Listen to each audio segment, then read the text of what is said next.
아멘. 아멘. 살아계신 하나님 감사합니다. 저희들이 주님의 십자가로 구원의 반열에 서게 하시고 그 십자가를 자랑하며 그 십자가를 우리의 등에 짊어지고 주님 가신 길을 따라갈 수 있는 주님의 제자 삼아주시니 감사드립니다. 주님, 우리의 걸음걸음이 이제는 우리의 자랑은 십자가뿐이요 우리의 증거가 십자가를 통해 나타내 주신 하나님의 그 크신 은혜와 사랑과 구원의 복음과 영원한 그 나라에 대한 소망을 증거하며 그 십자가의 길을 걸어가는 저희들의 삶이 되게 해 주옵시기를 원합니다. 주님, 우리의 심령 중심에 주님이 왕으로 주인으로 좌정하셔서 우리의 걸음걸음이 하나님 나라의 백성으로의 삶으로 살아 나아가는 저희들 될 수 있도록 은혜 허락해 주옵소서. 하나님, 이 시간 또 주의 음성 듣기를 원합니다. 성령님, 우리의 심령 속에 역사하셔서 하나님의 음성이 들려지게 하시고 깨달아지게 하시고 믿어지게 하시고 천국 백성의 삶을 이 땅에서부터 맛보며 살아가는 저희들의 복된 삶이 될 수 있도록 은혜 허락하여 주옵소서. 감사드리며 예수님의 이름으로 기도드립니다. 아멘. 인사 한번 나누시겠습니다. 말씀의 은혜 받읍시다. 말씀의 은혜 받읍시다. 오늘 새 하늘과 새 땅 두 번째, 지난주의 말씀을 다시 한번 또 반복하고 이어가도록 그렇게 하겠습니다. 다시 한번 인사 나누실까요? 천국은 진짜 있습니다. 인사 한번 나누시겠습니다. 천국은 진짜 있습니다. 가짜 아닙니다. 진짜 있습니다. 성경에서 있다라고 이야기하니까 우린 하나님을 믿기에 하나님의 말씀을 또한 믿고 고백하는 것입니다.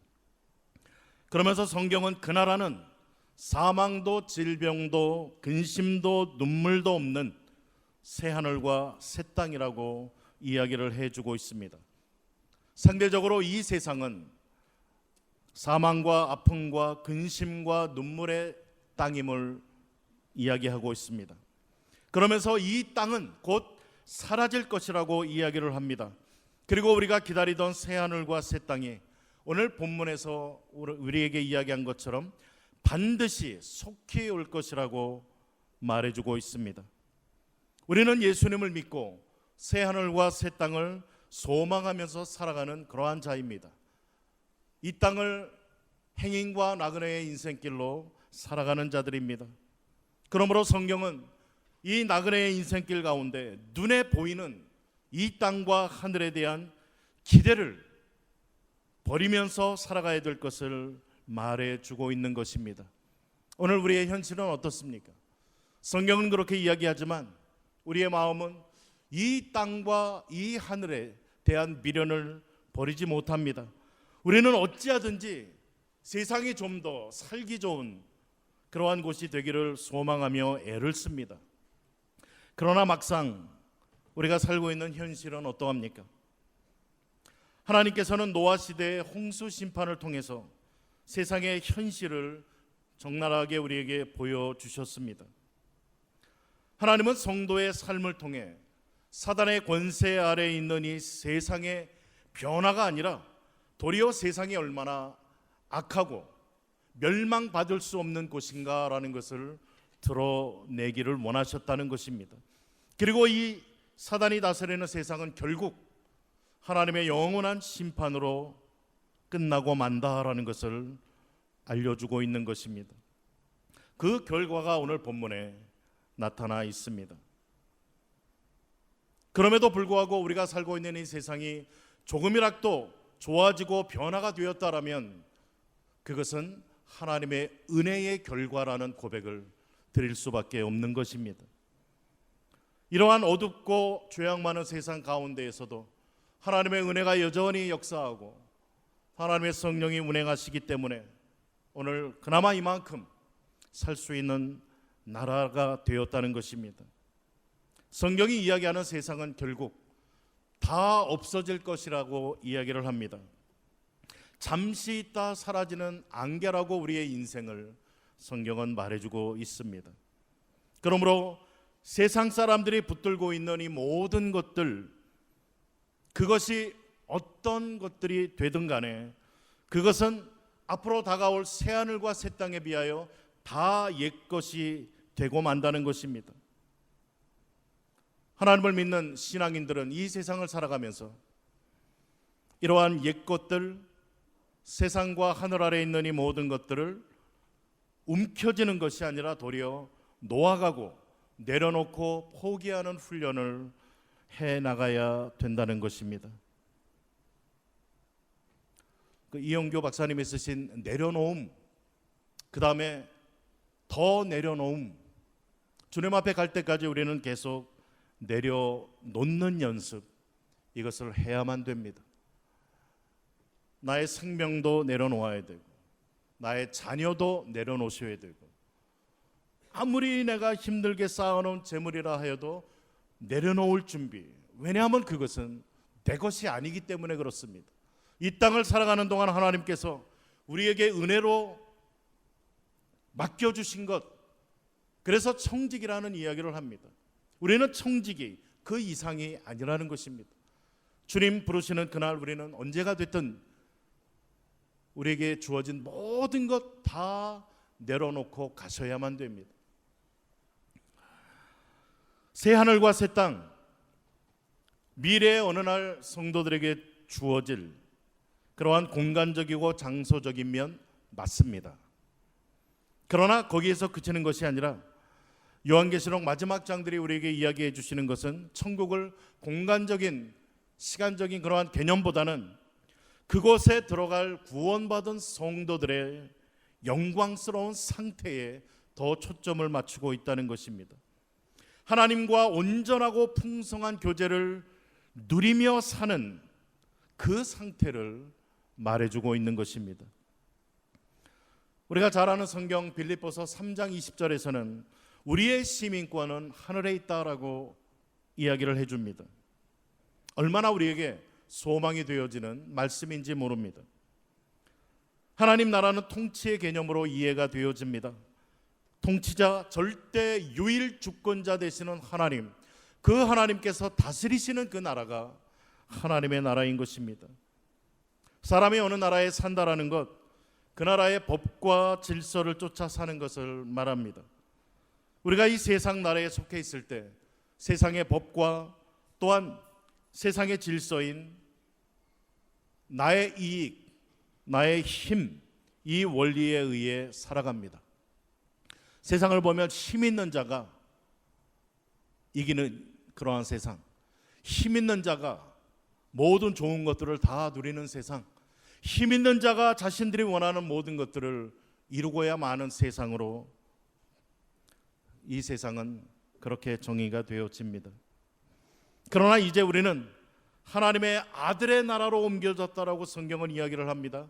어두움에서 빛으로, 세상 이 권세 아래에서 하나님의 다스림의 그 나라로 옮겨졌다라고 말해주고 있는 것입니다. 그러므로 우리는 이 땅을 살아가면서 그 하늘나라의 법과 질서를 따라서 살아가야 되는 존재가 되었다는 것입니다. 즉 자기 부인의 삶, 오늘 찬양과 기도에도 말씀하셨습니다. 십자가의 삶, 나 자신을 부인하는 삶, 내려놓는 삶, 토기장이의 손에 들려진 진흙과 같은 그러한 우리의 삶이라는 것입니다. 거기에서 우리 자신이 포기되어져야 하나님께서 빚어가시기를 원하시는 하나님의 사람으로 빚어질 수가 있다는 것입니다. 거기에서 내 고집을 부리고 내 주장을 하고 토기장의 손에서 내 뜻을 주장한다면 어떻게 되겠습니까? 이것은 다시 깨어져야 되고 녹아져야 되고 다시 불에 또 들어가야 되고 하면서 결국 우리는 하나님의 손에서 빚어지는 그러한 하나님의 성령의 작품으로 하나님 앞에 세워져야 된다는 것입니다. 그러기 위해 빨리 우리 자신을 부정하고 부인하는 훈련이 되어져야만 합니다. 주님은 주님을 따르는 제자들에게 너희가 자신을 부인하고 자기 십자가를 지고 나를 따르지 아니하면 결코 내 제자가 될 수 없다라고 이야기를 하십니다. 필수 조건입니다. 하나님 나라의 백성은 자기 자신을 부인하는 삶을 살아야만 된다는 것입니다. 또 내 이웃을 사랑하고 내 이웃의 유익을 구하는 삶을 살아야 된다고 성경은 가르칩니다. 내 이웃을 내 몸과 같이 사랑하라. 이게 율법의 대강령이요, 모든 율법은 이 계명 안에 다 이루어졌다라고 성경은 말해주고 있습니다. 그리고 궁극적으로 하나님의 영광을 위하여 살아가야 된다고 말해주고 있습니다. 이것이 새 하늘과 새 땅을 살아가는 자의 삶의 원리인 것입니다.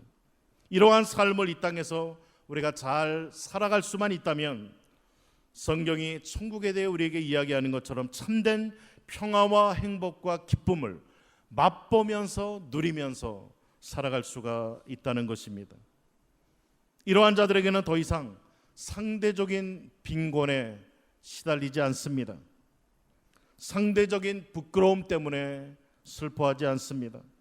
나의 유익을 위해서 다른 사람들을 짓눌러야만 되는 이러한 부당함, 이런 것들이 다 사라지게 된다는 것입니다. 인간이 왜 그렇게 슬프고 아프고 고통스러워합니까? 가만 살펴보시면 삶의 중심에 내가 있기 때문에 그래요. 내가 원하는 것 못 얻기 때문에, 내가 원하는 방법으로 일이 진행되지 않기 때문에, 내가 바라는 대로 무엇들이 이루어지고 주어지지 않기 때문에 그러한 슬픔과 고통이 생긴다는 것입니다. 자꾸 다른 사람과 비교하면서 내가 덜 아름다운 것 같고, 내가 덜 소유한 것 같고, 내가 덜 행복한 것 같고, 이러한 상대적인 그러한 빈곤함, 삶의 중심에서 내가 내려오고 주님이 나의 삶의 중심이 되어진다면 바로 그것이 천국이요, 그곳에서 천국의 그 기쁨과 은혜를 맛볼 수 있다라고 가르쳐주고 있는 것입니다. 이 땅에서 연습하셔야 됩니다. 그것을 위해 교회라는 공동체를 또한 허락하여 주셨습니다. 이곳에서 우리는 서로 부딪히면서, 서로 또 함께하면서 나 자신을 내려놓는 연습, 이웃의 유익을 구하는 연습, 궁극적으로 하나님의 영광을 위해서 살아가는 이러한 연습의 장소가 교회라는 것입니다. 결코 교회에서 어떤 완벽을 추구하시면 실망할 수밖에 없습니다. 교회가 왜 그래? 하나님을 믿는다고 하는 자들이 왜 그래? 그런 자들이 모여서 여기에서 서로 다듬어지면서 하나님의 손에서 빚어져 나아가는 그러한 자라는 것입니다. 주기도문에서 우리가 매주마다 기도합니다. 주님의 나라가 임하시옵소서. 주님의 나라, 주님의 온전한 통치가 하늘에서 이루어진 것처럼 이 땅에서도 이루어지기를 원합니다. 다른 말로 하면, 하나님, 제가 하나님의 통치에 기쁨으로 순종하며 다스림을 받아가며 생활하겠습니다. 그렇게 할 수 있게 성령님 도와주옵소서라는 그러한 간구인 것입니다. 지난주에 역까지 했는데요, 기억이 새로우실지 모르겠습니다. 오늘 조금 더 연장하도록 하겠습니다. 하나님께서 왜 천지를 창조하셨습니까? 왜 하나님께서 인간을 창조하셨습니까? 우리 성경 한 구절만 좀 찾아보길 원합니다. 히브리서 1장 10절로 12절입니다. 신약성경 363페이지,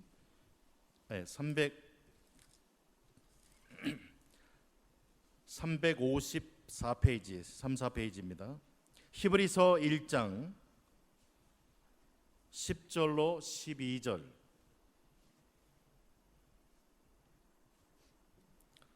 함께 읽습니다.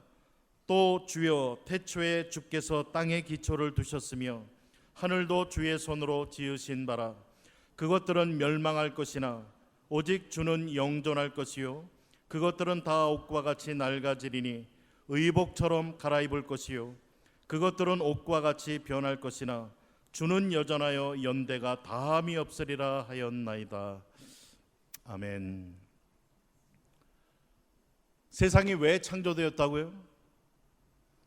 오늘 히브리서 본문에 보면 멸망할 것이나, 창조된 이 세상, 이것은 곧 멸망할 것이 예정되어져 있습니다. 그러면 창조부터 멸망 때까지 세상이 어떠한 현상이 나타나야 되느냐? 오직 주는 영존할 것이요 하나님의 영원하심이 드러나야 된다는 것입니다. 땅과 모든 것들은 전부 낡아지고 옛것으로 다 변해버리고 결국 멸망할 것이나, 이 전 기간을 통해서 하나님의 영원하심, 하나님의 하나님 되심, 하나님의 전능하심, 이러한 하나님의 하나님 되심이 증거되어지기 위해서 세상이 창조되었다라는 말씀입니다. 하나님께서 왜 천지를, 인간을 창조하셨는가라는 질문에 대부분 나 때문에 창조하셨다라는 말씀들을 하십니다. 나 때문에. 하나님께서 세상을 나 때문에 창조하셨습니까? 어떻게 생각하세요? 그랬으면 좋겠습니까?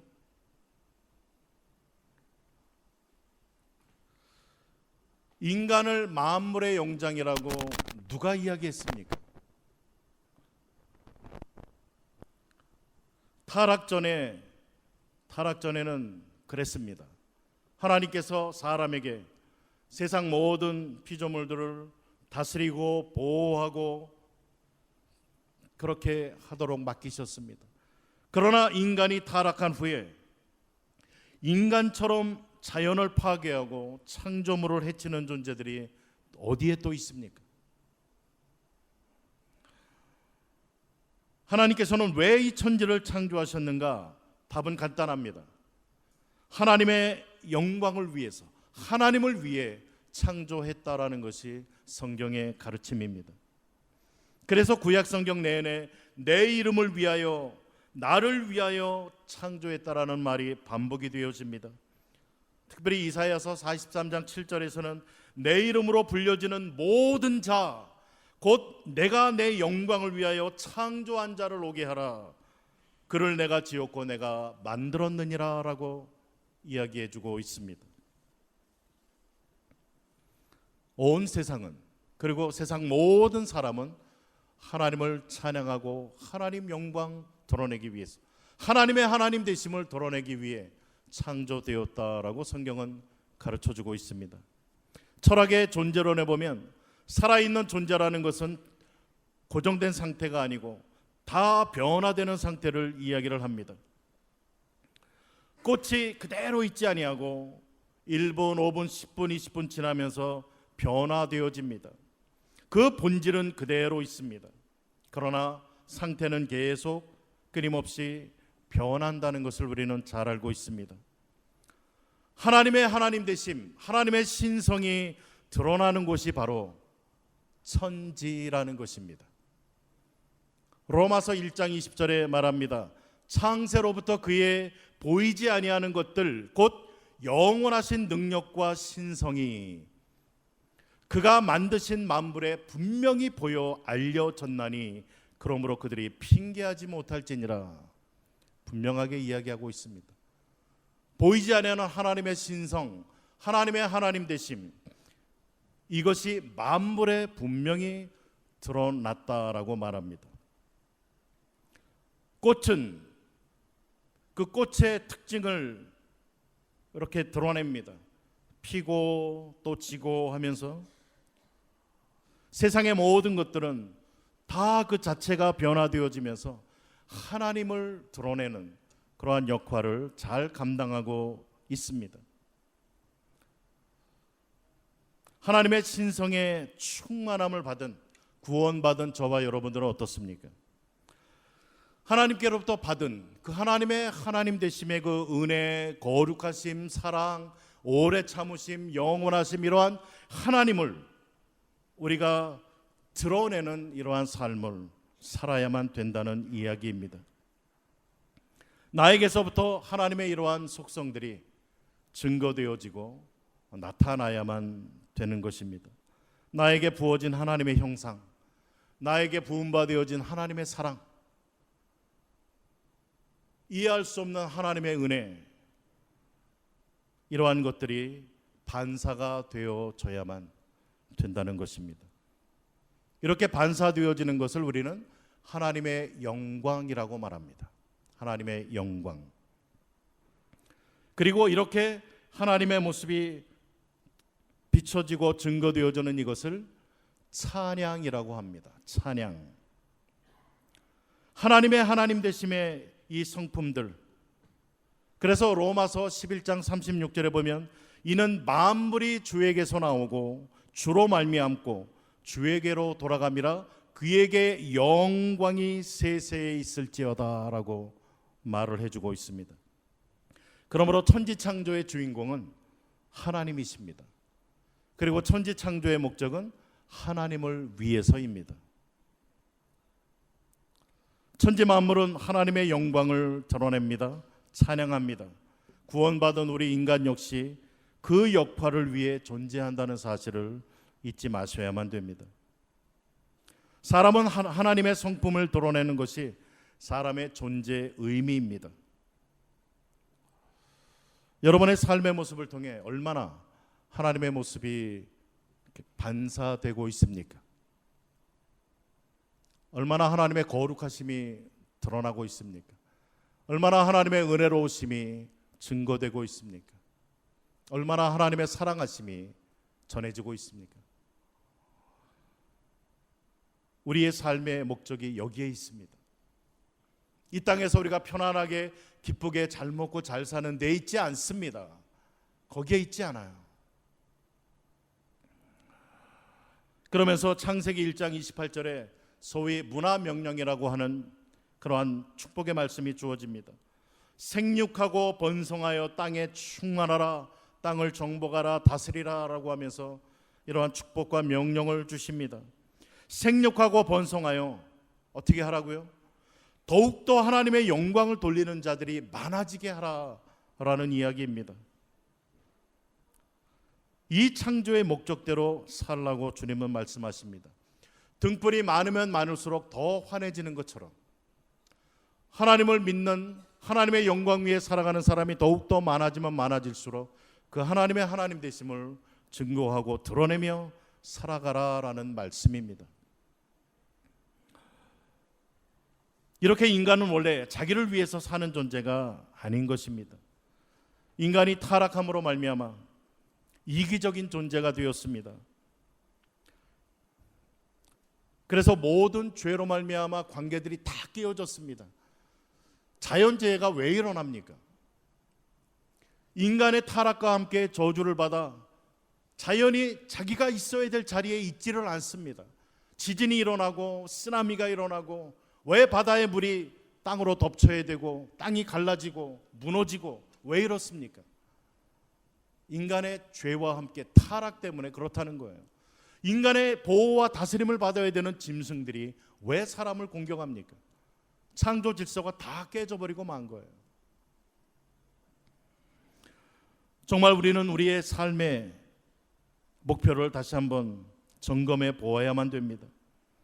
새롭게 창조된 자로서 우리는 이웃을 위하는 삶, 자기 자신을 드러내고 하나님의 하나님 되심을 드러내는 이러한 삶을 살아가야만 된다는 것입니다. 천지 만물은 하나님의 영광을 다 드러내라고 만들었습니다. 하나님의 우리를 구원하신 목적도 여기에 있습니다. 하나님의 영광을 드러내라. 내 영광을 위하여 창조한 자들을 오게 하라. 내 영광을 위하여 내가 그들을 지었고 만들었다. 인간의 목적이 여기에 있습니다. 더 이상 우리 가운데 싸움이나 다툼이나 시기, 질투, 원망, 불평 이러한 것을 우리는 그쳐야 됩니다. 내려놓아야 됩니다. 그리고 우리가 추구해야 되는 것은 하나님의 영광입니다. 하나님의 영광. 나같이 연약한 그러한 자를 통해 나를 구원해 주신 하나님, 나를 사랑해 주신 하나님, 나를 또 사용해 주시는 하나님, 나를 기다려 주시는 그러한 하나님, 이러한 하나님의 속성들이 증거되어져야만 된다는 것입니다. 우리 교회 공동체를 통해서 역시 그것을 확인하는 것입니다. 그러면서 서로 하나가 되어서 이 하나님께 찬양과 영광을 돌려드리는 이러한 공동체로 세워져 나가야 된다는 것입니다. 하나님께서 우리 교회에게 원하시는 삶은 바로 이러한 삶입니다. 생육하고 번성하라. 이 복음을 전하셔야 됩니다. 이 하나님을 드러내셔야 돼요. 그래서 주위에 많은 사람들이 함께 하나님의 영광을 돌려드리는, 온 땅이 통일되어 그 하나님 앞에 무릎 꿇고 하나님을 예배하는 그러한 나라로 세워나가야 된다는 것입니다. 마지막으로 성경 한 구절만 읽고 말씀을 마치길 원합니다. 에베소서 1장 11절입니다. 에베소서 1장 11절 11절, 12절, 14절 신약 309페이지 에베소서 1장 11절, 12절, 14절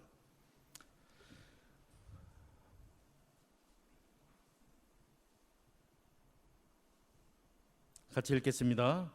모든 일을 그의 뜻의 결정대로 일하시는 이의 계획을 따라 우리가 예정을 입어 그 안에서 기업이 되었으니 이는 우리가 그리스도 안에서 전부터 바라던 그의 영광이 찬송이 되게 하려 하심이라. 14절 이는 우리 기업의 보증이 되사 그 얻으신 것을 속량하시고 그의 영광을 찬송하게 하려 하심이라.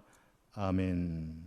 우리를 구원하신 목적, 우리의 행복이 아닙니다. 우리의 창조의 목적은 하나님의 영광을 드러내는 자가 되도록 하기 위해서 우리를 창조하셨습니다. 이러한 자로 지어져 가는 것, 이것을 성화라고 이야기를 합니다. 그리고 이것을 성령의 열매 맺는 삶이라고 이야기를 합니다. 그리고 이것이 그리스도인의 바른 삶이라는 것입니다. 새하늘과 새 땅의 백성으로 또 하나님 나라의 대행자의